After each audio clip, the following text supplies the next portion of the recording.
Hello दोस्तों। मुझे उम्मीद है कि आप सभी अच्छे होंगे।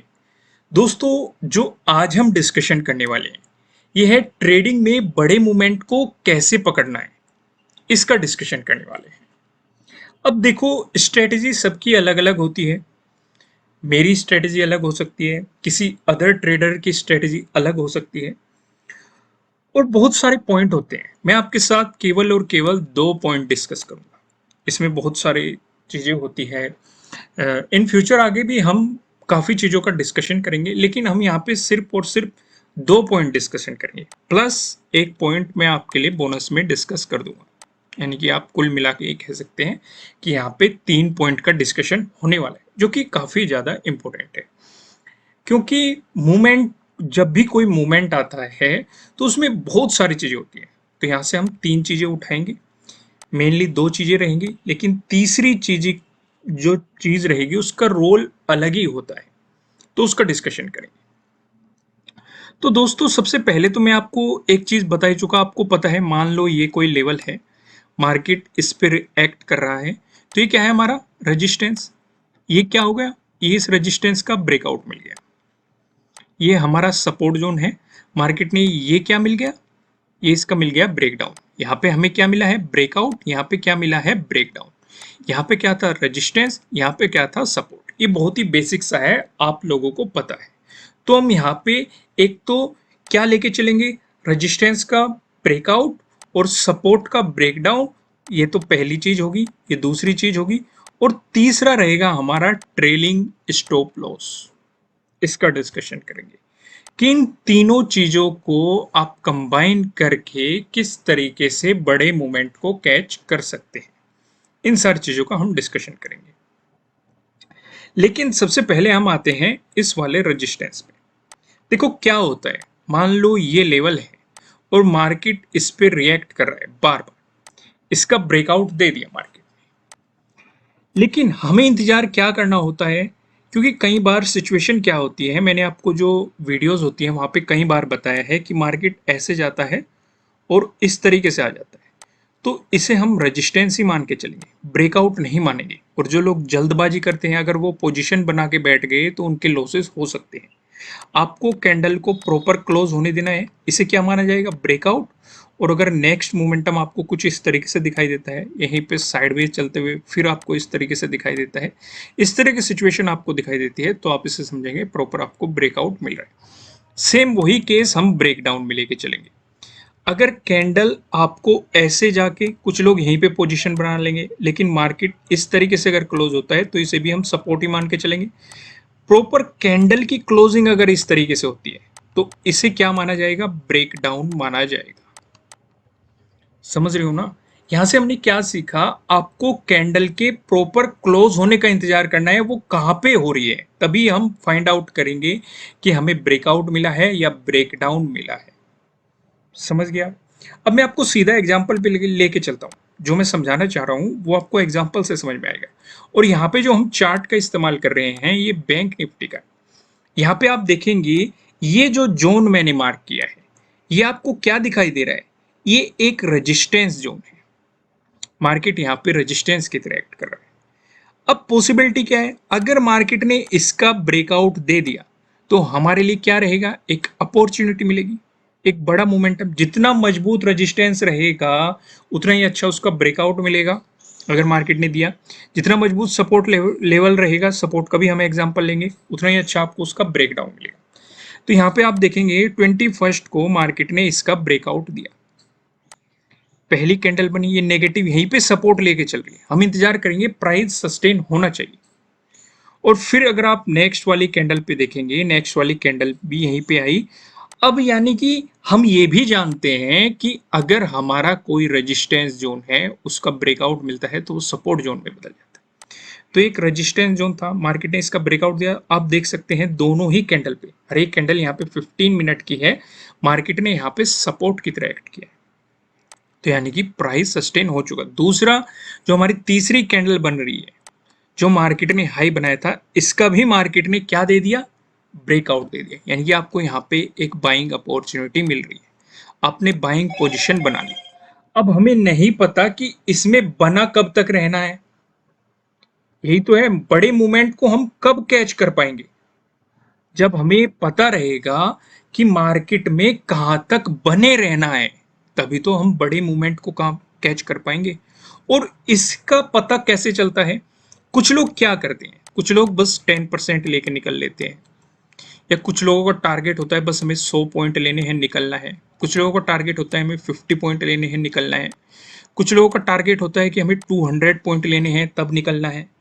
लेकिन बड़े मूवमेंट का मतलब क्या होता है कि जब तक मार्केट चलता जा रहा है, अगर हमने बाइंग पोजीशन बना रखी है, जब तक चलता जा रहा है तब तक हम उसमें बने रहेंगे। हम ज्यादा से ज्यादा पॉइंट कवर करने की कोशिश करेंगे, भले ही 500 आए या 1000 पॉइंट आए या 400 आए, चाहे 200 ही आए, चाहे 10 ही पॉइंट आए।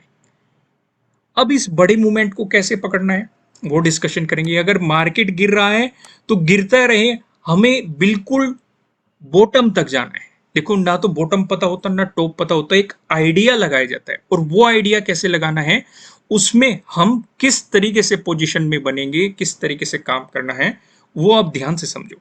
इसमें प्राइस एक्शन का बहुत बड़ा रोल है। यहाँ पे आपको ब्रेकआउट मिल रहा, प्रॉपर अच्छा वॉल्यूम, अच्छी आपको बाइंग पोजीशन यहाँ पे मिल रही है, आपने बाइंग पोजीशन बना। अब स्टॉप लॉस लगाओ। स्टॉप लॉस आप कहाँ पे लगाएंगे? अगर प्राइस एक्शन के हिसाब से देखा जाए, सबकी देखो स्ट्रेटजी अलग होती है। कोई कहता है कि बस 2% का स्टॉप लॉस लेके चलो, हर किसी का तरीका अलग अलग होता है, आपका कुछ अलग होगा। कोई कहता है बस हमें ना 2% चाहिए ना कुछ, हम बस 50 पॉइंट का ही रिस्क ले सकते हैं, इससे ज्यादा रिस्क नहीं ले सकते। सबकी स्ट्रेटजी अलग होती है। लेकिन प्राइस एक्शन के अकॉर्डिंग देखा जाए तो आपका स्टॉप लॉस इस सपोर्ट के नीचे होगा, जो कि पहले रजिस्टेंस था। क्योंकि पॉसिबिलिटी क्या है, अगर मार्केट रिवर्स आया तो पॉसिबिलिटी है वो इस सपोर्ट लेवल की रेस्पेक्ट करेगा और यहाँ पे सपोर्ट लेके ऊपर चला जाएगा। ऐसी पॉसिबिलिटी है। होगा कि नहीं होगा वो एक अलग केस है, क्योंकि हो सकता है मार्केट इसका ब्रेकडाउन दे दे और हमारा एसएल हिट हो जाए। एसएल हिट हो जाए तो हम स्टॉप लॉस लेके मार्केट से चुपचाप निकल जाएंगे। हम ये कोशिश नहीं करेंगे कि चलो मार्केट नीचे आ गया, यहाँ पे एसएल लगा देते हैं, फिर यहाँ से हटा के यहाँ लगा देते हैं, फिर यहाँ से हटा के यहाँ लगा देते हैं। नहीं, बस हमारा एक रूल है, जहां पे भी हमारा सपोर्ट बन रहा था, सपोर्ट के नीचे लगा देंगे, कुछ नीचे लगा देंगे, बिल्कुल एग्जैक्ट सपोर्ट पे भी नहीं लगाएंगे, क्योंकि अगर मार्केट रिवर्स है वो सपोर्ट लेवल की रेस्पेक्ट करेगा। अब आपकी एंट्री भी हो गई है, आपका स्टॉप लॉस भी लग गया है। अब जो हमारा टारगेट है ये है ज्यादा से ज्यादा, क्योंकि हमें वीडियो क्यों बना रहे हैं हम, वीडियो में जो सवाल है वो यही है, ट्रेडिंग में बड़े मूवमेंट को कैसे कैच करें। तो अब हम प्राइस एक्शन पे गए। प्राइस एक्शन पे हमने देखा, 13 को देखा, 14 को देखा, 15 को देखा, हमने देखा ये लेवल पे एक मजबूत सपोर्ट बना हुआ था, सपोर्ट बना हुआ था। फिर हमने देखा 16 को इसका ब्रेकडाउन मिला, फिर रेजिस्टेंस बन गया। यानी कि ये लेवल प्राइस एक्शन के हिसाब से हमें काफी ज्यादा इंपॉर्टेंट दिखाई दे रहा है। समझ रहे हो ना? तो हम इस लेवल को मार्क कर लेंगे। अब यहाँ पे दो ही पॉसिबिलिटी, या तो मार्केट यहाँ पे रेजिस्टेंस की तरह एक्ट करके गिरावट दिखाएगा।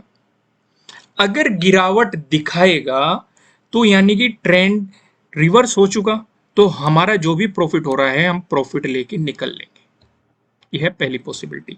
या फिर इसका ब्रेकआउट देगा। अगर ब्रेकआउट देगा, ये पहले भी काफी इंपॉर्टेंट लेवल था, तो फिर से हमें एक अच्छा खासा मूव कैच करने के लिए मिलेगा।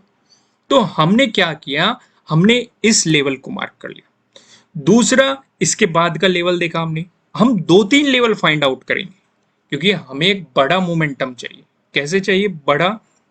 अब हमने यहाँ पे देखा, अगले इस लेवल पे मार्केट ने रेजिस्टेंस की तरह एक्ट किया, यहाँ पे भी आप देखेंगे यहाँ पे भी रेजिस्टेंस की तरह एक्ट किया, यहाँ पे भी रेजिस्टेंस, ब्रेकआउट मिलने के बाद सपोर्ट लिया, फिर से यहाँ पे रेजिस्टेंस की तरह एक्ट किया। हमने इस लेवल को भी मार्क कर दिया। अगर मार्केट ने इसका ब्रेकआउट दिया, ये वाला लेवल रहेगा। हम एक और लेवल फाइंड आउट करेंगे। उसके बाद हमें इंपॉर्टेंट लेवल ये दिखाई दे रहा है।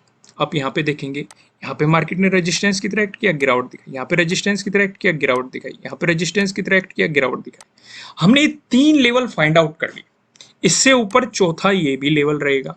यहाँ पे भी मार्केट ने रेजिस्टेंस की तरह एक्ट किया, क्योंकि हमें बड़े से बड़ा मोमेंटम कैच करना है, और हम अपनी पोजीशन में से तब निकलेंगे या तो हमें कोई ट्रेंड रिवर्सल मार्केट में नजर आएगा, या फिर कोई मजबूत रेजिस्टेंस मार्केट में नजर आएगा जो मार्केट को डाउन की तरफ ले जाएगा। और कौन कौन से रेजिस्टेंस हो सकते हैं वे हमने मार्क कर लिए। आपको ये पहला रेजिस्टेंस दिखाई दे रहा है, दूसरा आपको ये रेजिस्टेंस दिखाई दे रहा है, तीसरा आपको ये रेजिस्टेंस दिखाई दे रहा है, चौथा आपको ये रेजिस्टेंस दिखाई दे रहा है। और ये सभी रेजिस्टेंस हमने कैसे निकाले? हमने इन सारी चीजों को पिछली कैलकुलेशन करके प्राइस एक्शन के अकॉर्डिंग अपने रेजिस्टेंस निकाल लिए। यानी कि अब हमारी एंट्री हो गई, स्टॉप लॉस लग गया, टारगेट हमारे पास हो गए 4 टारगेट।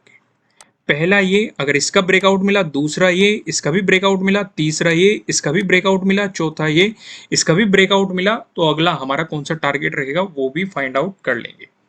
इसी तरीके से कैलकुलेशन करेंगे। क्लियर हो गया? अब यहाँ पे मैं इन सब सारी चीजों को रिमूव करता हूं। यहाँ पे देखो, पहला लेवल हमारा ये हो गया, दूसरा लेवल ये हो गया, तीसरा लेवल ये हो गया, चौथा लेवल ये हो गया। पहला, दूसरा, तीसरा और चौथा।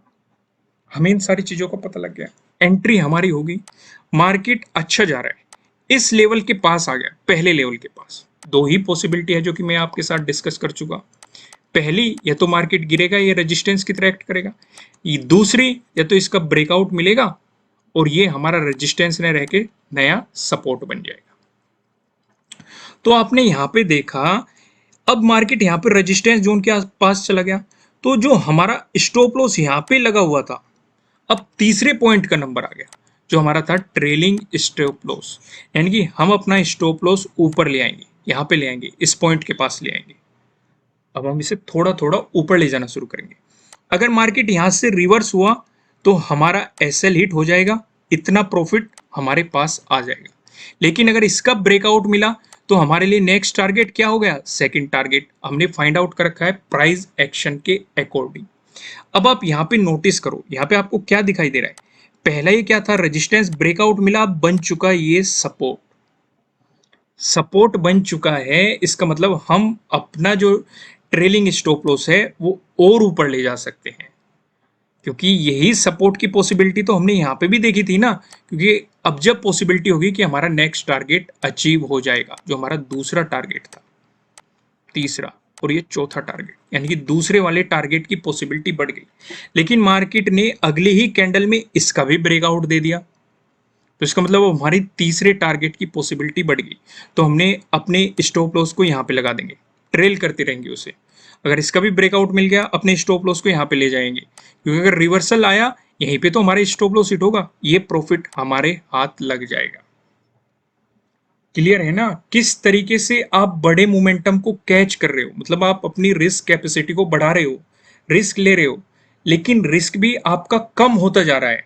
क्यों कम होता जा रहा है? क्योंकि जो आपका स्टॉप लॉस है आप उसे ट्रेल करते हुए ऊपर की तरफ ले जा रहे हो। तो इसलिए अगर मार्केट रिवर्स आया, आपका लॉस होना अब खत्म ही हो गया, क्योंकि आप एक तरीके से प्रॉफिट में ही आ जाओगे। आपका एसएल हिट होगा और क्या रहेगा, जहां पे भी हिट होगा उतना प्रॉफिट आपके हाथ में आ जाएगा। समझ रहे हो ना मैं क्या समझाया आपको अभी तक? ये बात कर रहे थे हम बाइंग पोजीशन के बारे में। क्लियर है? कोई कंफ्यूजन तो नहीं है? वहीं पे आप सेलिंग का एग्जांपल देख लो, मैं आपको सेलिंग का भी एग्जांपल दिखा देता हूं। देखो, कुछ भी समझ में ना आए वीडियो को वापस जाके देखना, तब भी कुछ भी समझ में ना आए तो आपको कमेंट करना है कि ये चीज आपको नहीं समझ में आई। अगर ज्यादा लोगों की समस्या हुई तो उस पर आपको अलग से वीडियो प्रोवाइड की जाएगी। ये बहुत ही बेसिक सा है और बहुत ही सिंपल लैंग्वेज में मैं आपको समझाने की कोशिश कर रहा हूं इसे। बहुत ही छोटी सी चीज है।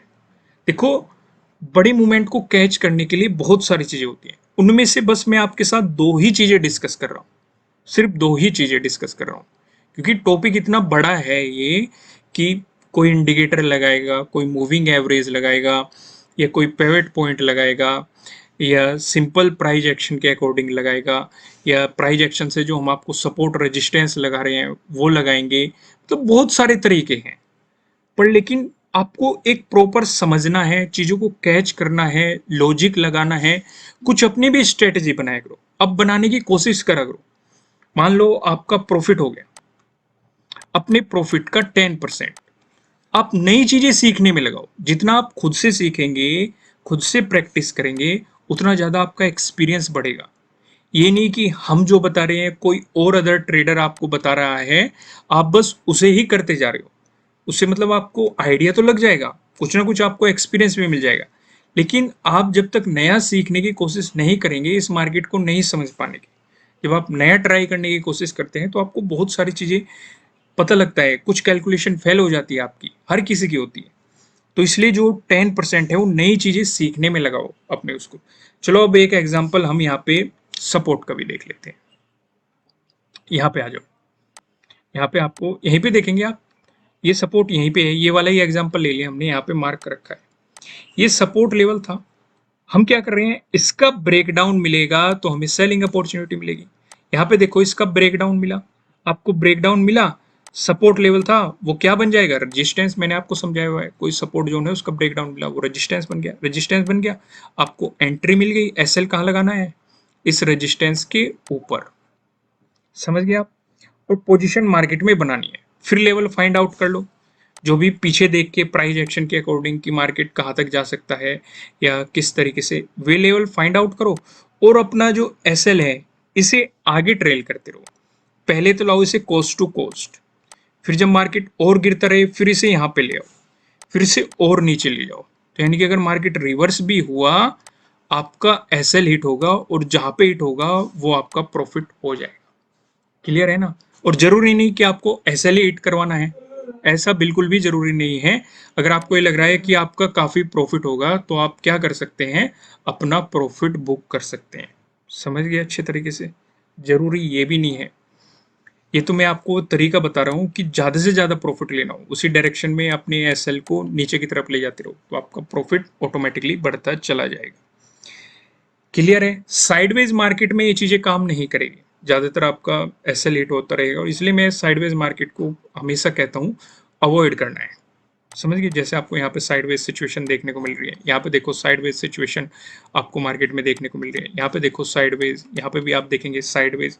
तो इन तरह की चीज़ों को आपको अवॉइड करना है। खासकर यहाँ पे वॉल्यूम का भी काफ़ी बड़ा रोल है, आपको वॉल्यूम पे भी नज़र रखनी है। मान लो यहाँ पे सेलर्स का वॉल्यूम काफ़ी ज़्यादा आ रहा है तो डेफिनेटली आपको एक अच्छी अपॉर्चुनिटी मिल सकती है। ये एग्जांपल हमने डिस्कस किया था, ब्रेकआउट मिला था, यहाँ पे बायर्स का आपको काफ़ी अच्छा वॉल्यूम दिखाई दे रहा है, तो आपको यहाँ पे एक अपॉर्चुनिटी मिल सकती है। तो उम्मीद है। दूसरा यहाँ पे आप एक चीज और ध्यान रखो, ये भी मैं डिस्कस कर देता हूँ। ट्रेंड देखो, ट्रेंड कैसा है, ट्रेंड पे भी आपको नजर रखनी है, ये भी आपकी काफी हेल्प करेगा। मान लो यहाँ पे आपको एक पॉजिटिव ट्रेंड दिखाई दे रहा है और आपने पोजीशन भी बनाई हुई है, तो ये आपके लिए क्या हो गया, प्लस पॉइंट होगा। मान लो आपको यहाँ पे नेगेटिव ट्रेंड मार्केट में दिखाई दे रहा है और आपने यहाँ पे सेलिंग पोजीशन बनाया है, तो आपकी साइड में ट्रेड है, तो यानी कि नेगेटिव में ये भी आपके लिए क्या हो गया, प्लस पॉइंट हो गया। समझ रहे हो ना। तो यहाँ पे हमने क्या डिस्कशन किया, ट्रेडिंग में बड़े मूवमेंट को कैसे पकड़ते हैं, आपको काफी आइडिया लगा होगा। मजा आया हो तो वीडियो को लाइक कीजिएगा। दूसरा, अगर आपने अभी तक 2 ट्रेडिंग अकाउंट ओपन नहीं किए हैं, किसी भी ट्रेडर के पास कम से कम 2 ट्रेडिंग अकाउंट होने चाहिए। एक में वो इंट्राडे करता रहे, दूसरे में वो लॉन्ग टर्म इन्वेस्टिंग करते रहे। मैंने इस पे वीडियो बनाई हुई है कि इंट्राडे का आपको 10% से 20% तक जो प्रॉफिट होता है हर महीने, वो आपको लॉन्ग टर्म इन्वेस्टिंग में इन्वेस्ट करना है। तो उसके लिए कम से कम 2 डीमेट अकाउंट ओपन होने चाहिए। अगर नहीं है आपके पास, नीचे डिस्क्रिप्शन में आपको अपस्टॉक का लिंक मिल जाएगा और साथ ही साथ जीरोधा का लिंक भी मिल जाएगा। तो जाइए अपना अकाउंट ओपन कीजिए। साथ के साथ अगर आप इसी तरह की नॉलेज लेना चाहते हैं तो आप हमारी वेबसाइट पे विजिट कर सकते हैं। वेबसाइट का लिंक भी आपको नीचे डिस्क्रिप्शन में मिल जाएगा। जाइए और वेबसाइट पे विजिट कीजिए, अपनी नॉलेज को इंक्रीज कीजिए। फिलहाल आप इस वीडियो को लाइक कीजिए, चैनल को सब्सक्राइब कीजिए, बेल आइकन प्रेस कीजिए। फिर मिलेंगे किसी नेक्स्ट वीडियो में किसी अच्छे कंटेंट के साथ। Thank you.